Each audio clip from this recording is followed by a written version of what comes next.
Thiruvananthapuram വെള്ളറടയിൽ bike ഇടിച്ചിട്ട ശേഷം അപകടം പറ്റിയയാളെ റോഡരികിലെ മുറിക്കുള്ളിൽ കിടത്തി വാതിലടച്ച് കടന്നുകളഞ്ഞു. മുറിക്കുള്ളിൽ കിടന്നയാൾ മരണമടഞ്ഞു.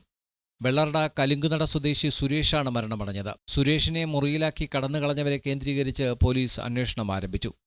കഴിഞ്ഞ ശനിയാഴ്ച രാത്രിയിലായിരുന്നു സംഭവം. മുറിക്കുള്ളിൽ നിന്ന് ദുർഗന്ധം വമിച്ചതോടെയാണ് നാട്ടുകാരുടെ പരിശോധനയിൽ മരണം സ്ഥിരീകരിച്ചത്. ഒറ്റമുറി വീട്ടിൽ വാടകയ്ക്കാണ് സുരേഷ് താമസിച്ചിരുന്നത്. റോഡ് മുറിച്ചു കടക്കുന്നതിനിടയിലാണ് സുരേഷിനെ ബൈക്ക് ഇടിക്കുന്നത്. സുരേഷിന്റെ മൃതദേഹം കണ്ടെത്തിയതിനെ തുടർന്ന് പോലീസ് തൊട്ടടുത്ത കടയിലെ CCTV കേന്ദ്രീകരിച്ച് നടത്തിയ പരിശോധനയിലാണ് അപകടത്തെക്കുറിച്ച് അറിയുന്നത്. ആന്തരിക രക്തസ്രാവമാകാം മരണകാരണമെന്നാണ് കരുതപ്പെടുന്നത്. മൃതദേഹം ഇൻക്വസ്റ്റ് പൂർത്തീകരിച്ച് മെഡിക്കൽ കോളേജ് മോർച്ചറിയിലേക്ക് മാറ്റി. ബന്ധുക്കളുമായി അകന്നു കഴിയുകയായിരുന്ന സുരേഷ് ഈ ഒറ്റമുറിയിലായിരുന്നു താമസിച്ചിരുന്നത്. സുരേഷിനെ പരിചയമുള്ളവരാകാം അപകടത്തിന് കാരണക്കാരെന്നാണ് പോലീസ് കരുതപ്പെടുന്നത്. തമിഴ്നാട് അതിർത്തി പ്രദേശമായതിനാൽ അതിർത്തി പ്രദേശങ്ങളിലെ CCTVകളും പോലീസ് പരിശോധിക്കുന്നുണ്ട്. ഇനി സുരേഷ് തന്നെയാണോ തന്നെ മുറിയിൽ കയറ്റി കിടത്താൻ പറഞ്ഞതെന്നതിലും പോലീസിന് സംശയമുണ്ട്. Time news, Thiruvananthapuram.